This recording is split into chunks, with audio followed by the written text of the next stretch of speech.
अस्सलाम वालेकुम। Doctor Danish real focus के साथ हाजिर है। पेंडोरा पेपर डिस्क्लोज हो गया, सामने आ गया, कई लोगों के नाम आ गए, कई लोगों को डिस्कस किया गया, बहुत सारे लोगों को डिस्कस नहीं किया जा रहा है। बड़े बड़े नाम हैं, तो बहुत अहम तरीन नाम है, बहुत अहम तरीन ओहदे इसमें इन्वॉल्व हैं।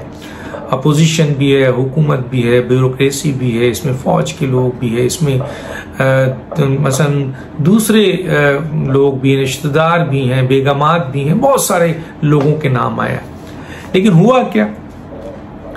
हुआ ये कि सिर्फ एक नाम के ऊपर जो है वो फोकस किया गया, और वो है जनाब मरियम नवाज साहिबा के बेटे पे। यानी हुकूमत की काबीना एक ऑफशोर काबीना बन गई इस पेपर के बाद, लेकिन उसके ऊपर कोई मलामत नहीं, कोई अफसोस नहीं, कोई उस पर इस्तीफा नहीं, कोई उस पर एक्शन नहीं, कोई इस पे बात नहीं। इवन के अपोजिशन के चंद और लोगों के नाम, ब्यूरोक्रेसी के नाम, फौज के नाम, दूसरे रिश्तेदारों के नाम, उस पे कोई बात नहीं। इमरान खान साहब के करीबी साथी, दोस्त, रिश्तेदारों के नाम, लेकिन इसके ऊपर कोई बात नहीं।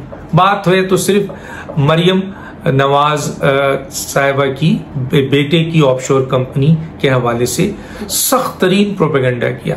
मैं यहाँ एक बात बता दूं, जैसे मैंने अपने पहले व्लॉग में बताया था, एक बहुत ही अहम बात कि इमरान खान साहब से तो किसी ने भी कोई कुछ नहीं कहा था, लेकिन क्या वजूहत थी कि पेपर आने से पहले उनके अपने तर्जुमान मीडिया में बैठकर जो है उन्होंने इमरान खान की वजाहत देना शुरू कर दी, उनकी ऑफशोर कंपनी की वजाहत देना शुरू कर दी, जमा पार्क 2 की वजाहत देना शुरू कर दी, और बहुत सारी चीजों की वजाहत देना शुरू कर दी। हालांकि ना पेपर में नाम आया, ना किसी ने इस किस्म की बात की। हाँ, जब इन्होंने अब खुद मीडिया के जरिए, चैनल के जरिए इस किस्म की तरदीद देनी शुरू कर दी, एक्सप्लेनेशन देना शुरू कर दिया, वजाहत देना शुरू कर दिया, तो यकीनन लोगों ने फिर सवालात उठाने शुरू किए।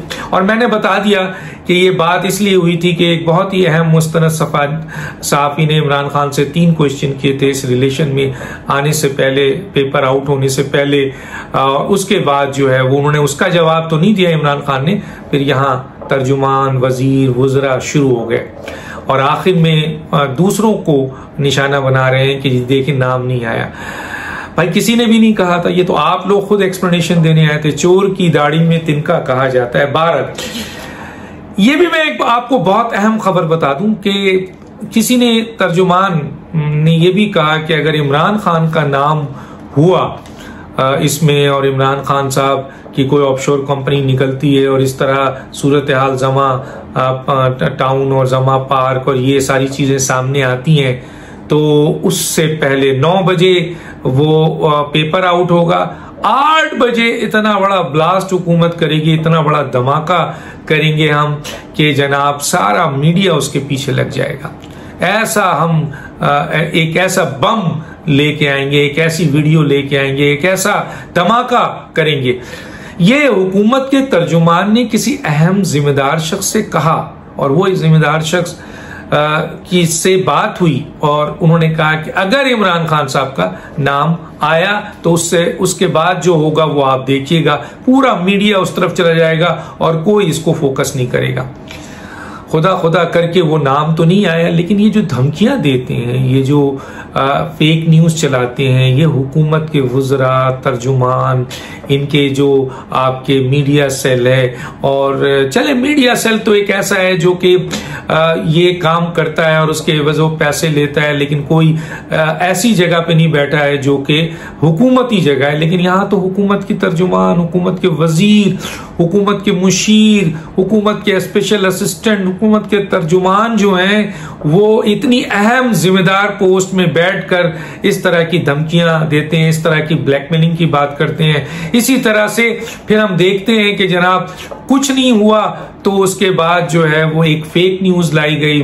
पाकिस्तान के एक अहम तरीन टीवी चैनल है, और वो चाहे हुकूमत के ही ताबे हो, लेकिन उसकी अपनी क्रेडिबिलिटी होती है, और पीटीवी एक कहलाता है। आप देख लें भारत में कि उनका जो दूरदर्शन, उनका अपना जो एक टीवी नेशनल है, उससे कोई ऐसी चीज नहीं होती है हुकूमत के फेवर में या प्रोपेगेंडा नहीं किया जाता है। हाँ, दूसरे चैनल जरूर करते हैं। तो चैनलों से भी बैठा के वजीरों को, मुशीरों को इस तरह की पूरी न्यूज चलाई गई, और एक ऐसी न्यूज चलाई गई जो ऑलरेडी उस पेपर में उसका नाम ही नहीं था। क्या वजूहत है, लोग ये पूछते हैं। और लोगों ने जब इस पे बात की तो मैंने इस बात को सामने ले आया कि क्या इमरान खान साहब को सबसे ज्यादा जो इमरान खान साहब अपना सियासी हरीफ समझते हैं वो मरियम नवाज साहिबा को समझते हैं। क्या इमरान खान साहब वाकई मरियम नवाज साहिबा की जो मकबूलियत हुई है चंद दिनों में, चंद हफ्तों में, चंद महीनों में, और उन्होंने पूरे पाकिस्तान में मकबूल हैसियत हासिल कर ली है, उससे खाइफ हो गए? क्या उनको डर है, खौफ है, कि वो बहुत खाइफ है कि वो मरियम नवाज साहिबा की बेटे पे अटैक करके उनको काउंटर करना चाह रहे थे?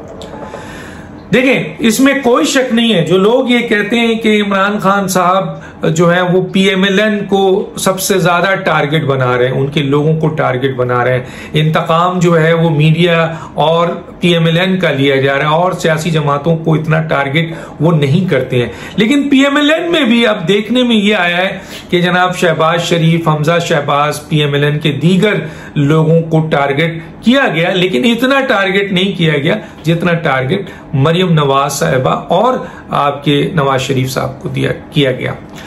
मरियम नवाज साहिबा को टारगेट क्या इसलिए किया जा रहा है कि वो इमरान खान साहब उनकी मकबूलियत से घबराए हुए हैं, उनकी जो आपके निडर अंदाज है, उनका जो जोश और वलवला है, और उनका जो ऐलान जंग है, उससे वो घबरा रहे हैं कि मरियम नवाज साहिबा कल अगर हुकूमत में आ गई, वजीर आजम बन गई, तो फिर इन लोगों का क्या होगा?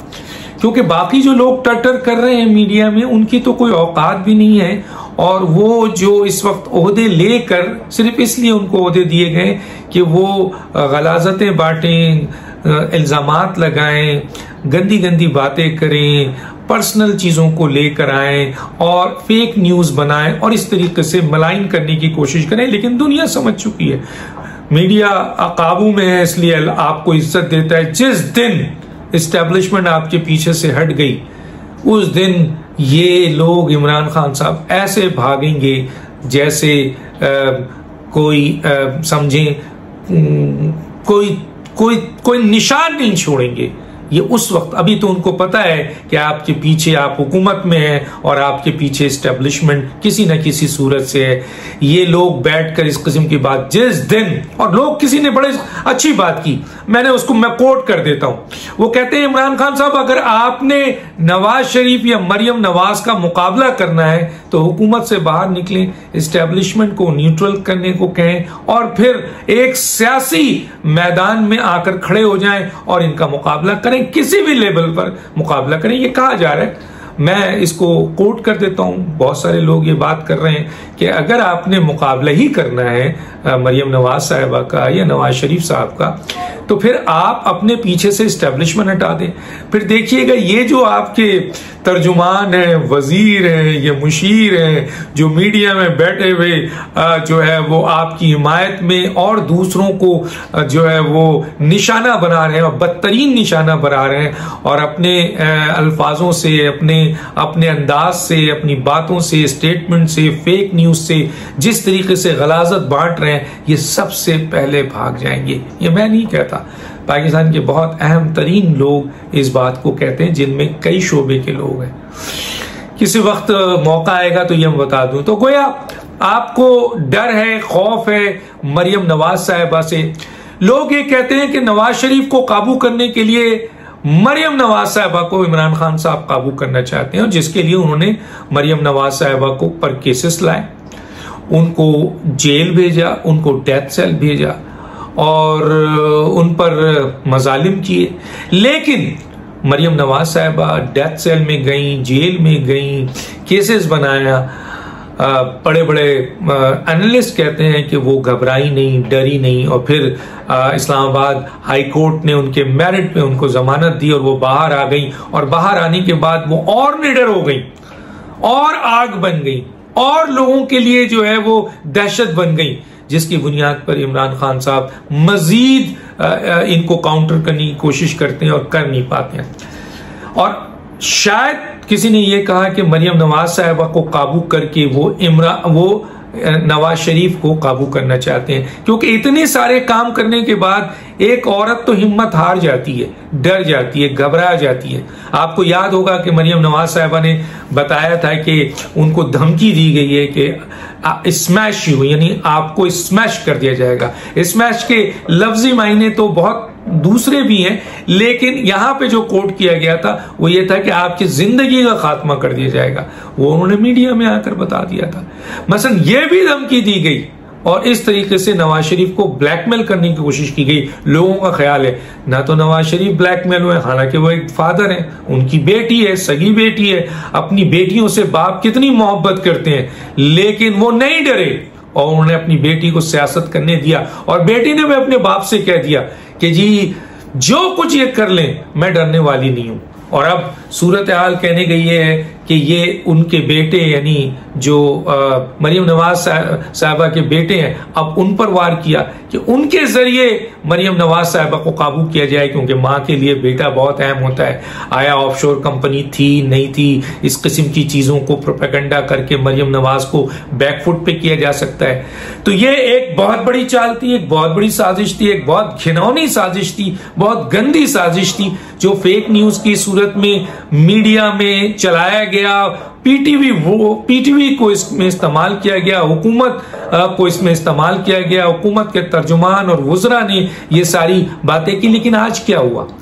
आज सारे छुपते फिर रहे हैं, माफी मांग रहे हैं, छुप रहे हैं। कोई चैनल माफी मांग रहा है, तरदीद कर रहा है, तो कोई मीडिया पीटीवी जो है वो तरदीद छाप रहा है, खुद भाग रहे हैं। ये लोग जो कल तक शेर होकर ये प्रोपेगेंडा कर रहे थे, गलाजत बांट रहे थे, मैं इसको गलाजत ही कहूंगा, क्योंकि आप किसी को, एक ऐसे शख्स को जो इन चीजों में इन्वॉल्व नहीं है, जानबूझकर एक प्लानिंग के तहत आप जो है वो प्रोपेगेंडा कर रहे हो और किसी को काउंटर करके उसको बैकफुट पे ले जाने की कोशिश कर रहे हो, और वो नहीं दब रहा है, बल्कि उसने तो कह दिया मैं केस करूंगा। और उसके बाद हालत बुरी है लोगों की कि वो भागते फिर रहे हैं तरदीद। अगर आप हैं मजबूत हैं और प्रोपेगेंडा फेक करते हैं और अपने आका को खुश करते हैं, अपने लीडर को खुश करते हैं, अपने कायद को खुश करते हैं इस तरीके से, तो फिर फेस कीजिए। फिर जो ये आप लेके खबर आ रहे हैं बगैर तस्दीक के और जानबूझ के, जिस तरह मैंने कहा कि एक शख्स को ये कहा गया कि अगर इमरान खान का नाम हुआ तो उससे पहले और उस वक्त उसके बाद मीडिया में भौचाल आ जाएगा। क्या भौचाल आएगा? क्या लाएंगे आप भौचाल? आपने इशारा भी किया उस शख्स को। मरियम नवाज साहिबा ने तो खुद भी कह दिया है, आप क्या लाएंगे? मरियम नवाज साहिबा खुद कह चुकी हैं कि ये वो हुकूमत है, इतनी गिरी हुई हुकूमत है कि उसने औरतों को जेल में जगह पर जो है वो कैमरे लगाए हुए थे, बाथरूम में कैमरे लगाए हुए थे, दूसरी जगहों पे कैमरे लगाए हुए थे। अब सोचिए वो खुद ये कह चुकी हैं, तो आप क्या जो है वो भौचाल लाएंगे, क्या प्रोपेगेंडा लाएंगे? पूरी कौम, अवाम, इस मुहिब्बे वतन महज़ब लोग, ब्यूरोक्रेसी में, फौज में, सियासतदानों में, हर जगह लोग इस पे लानत मनामत कर रहे हैं कि एक औरत के बाथरूम में, उनके आपके कमरों में जो है वो जेल में कैद करके वहां पर कैमरे लगाए गए। ये मैं नहीं कह रहा, ये मरियम नवाज साहिबा ने कहा है। और जो आपके क्या कहते हैं, इस तरह की जो हरकत की जाए और इस तरह की ब्लैकमेलिंग कोई करता है, तो उससे बड़ी गिरी हुई हरकत और क्या हो सकती है? तो ये चंद बातें थी। मरियम नवाज साहिबा ने इसके ऊपर भी कह दिया, उसके वालिद साहब ना इस पे दबने वाले हैं, बल्कि उन्होंने इस पे भी कह दिया कि तुम जो कुछ करना चाहो, मैं नहीं, उनके करीबी जराए ये कहते हैं, वो ये कहती हैं कि तुम्हें जो कुछ भी करना है कर लो, लेकिन मैं तुम्हारा मुकाबला सियासी तौर पर, आईनी तौर पर, अवामी तौर पर करूंगी और तुमको बुरी तरह शिकस्त करूंगी और तुम्हें एक्सपोज करूंगी। वो तो लड़ रही है आईनी तौर पर, वो लड़ रही है आपसे अवामी तौर पर, वो लड़ रही है आपसे अखलाकी तौर पर, वो लड़ रही है आपसे सियासी तौर पर, और आप लड़ रहे हैं फेक न्यूज पे, आप लड़ रहे हैं वीडियो बना के, आप लड़ रहे हैं गलाजतें बांट कर, आप लड़ रहे हैं मीडिया में गंदी गंदी बातें पर्सनल लोगों की बातों को निकाल कर, मतलब ये कौन सी लड़ाई है? इस तरह क्या आप समझते हैं कि इस तरीके से कोई ब्लैकमेल हो जाएगा, या इस तरह की वीडियोस या ऐसी कोई चीज या ऐसी कोई खबर, ऐसी कोई धमाका लाएंगे तो अवाम आप ही को जो है वो मुद्दे इल्जाम ठहराएगी, आपकी तजलील होगी, पूरी दुनिया में आप बदनाम होंगे, वो शख्स नहीं होगा। दुनिया पहचान चुकी है, जान चुकी है, लोग जान चुके हैं कि प्रेशर करके, धमकी दे के, बात नहीं मान रहे हो, पीछे नहीं हट रहे हो, तो इस किस्म की चीजें बनाई भी जा रही हैं और लाई भी जा रही हैं। डॉक्टर दानिश को इजाजत दीजिए। अल्लाह हाफिज।